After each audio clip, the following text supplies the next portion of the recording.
It's July, it's ice cream week, and it's day 2. This day is delicious. It's almost like a creamsicle, totally not. It is a brown butter, orange, and sage ice cream. Yeah, it's a mouthful, but it's totally worth it. Before you make the ice cream, you just want to make the brown butter.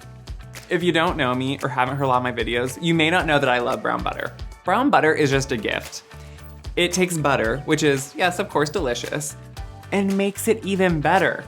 You put it on the stove, let it melt, and then you are cooking off all the excess water that's in butter, and eventually you are slightly toasting all the milk solids that are in butter.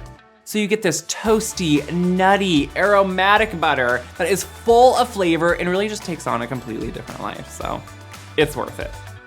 Once your brown butter is ready, just pull it off the heat and let it cool off while you make your ice cream.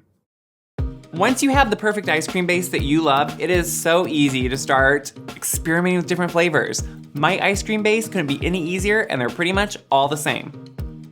To start, in a 4-quart kettle, put some whole milk, heavy cream, oh yeah, this isn't low fat, some sugar, corn syrup, yes, you need a little bit of corn syrup to help it freeze better, and some salt. Whisk that together, and then put it on the stove over medium heat. While that's heating up, you can get ready your slurry. Stir together a little bit of milk and that cornstarch or clear gel. Usually I would use a cornstarch slurry. Here, this year, I have learned that there is something better, and it's Mira-Cleer or clear gel. It helps it freeze at an even denser and more creamy rate. Stir that together till it's smooth. Put it by the stove until you're ready to use it.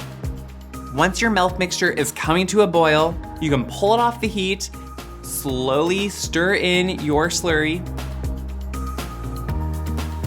and put it right back on the heat. Whisk it a few times and then let it come up and bubble throughout. You really want to make sure it's bubbling all throughout so you know all that thickener is really activated. Once it's bubbling, you can pull it off the heat and finish with all the flavors. You can add in your prepared brown butter. To add it in, just pour it right in, and then I use an immersion blender to make sure it's really emulsified into the base. Otherwise, sometimes you get that separation of butter and that's kind of gross. To finish it, we're just gonna add a little bit of vanilla. To amp up that orange flavor and really get the point across, I'm putting in some orange extract. It's just really intense orange oil. Then zest some orange and put that right in there. It really just drives home the flavor. Whisk that together and then add in your sage. I know sage seems weird, but one, sage and brown butter go so well together, so why wouldn't sage and orange and brown butter go together? Put in some sage leaves and then let them steep. Once it's steeped for about 20 minutes, and just let a little bit of that sage infuse into the base, strain it through a strainer just to make sure you get all the leaves out.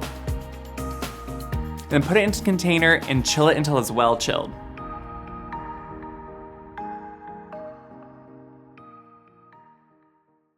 After at least 8 hours, you can pull that out and freeze it. For mine, I pull the canister out of the freezer, pour the base in, put it on, and let it churn for about 20 to 25 minutes. At this point, it is almost like soft serve, but to make it a little bit more frozen, I put it back into the container and freeze it for another 4 hours. It's the perfect scooping consistency. It's delicious. You get the brown butter notes with that toasty flavor and then that beautiful rounded orange flavor and just a slight tinge of sage. This is a delicious ice cream and you are gonna be amazed. If you agree and want to see more awesome recipes, check out wiseguide.com. For this recipe, go to the description box and make sure to come back tomorrow for another amazing ice cream recipe.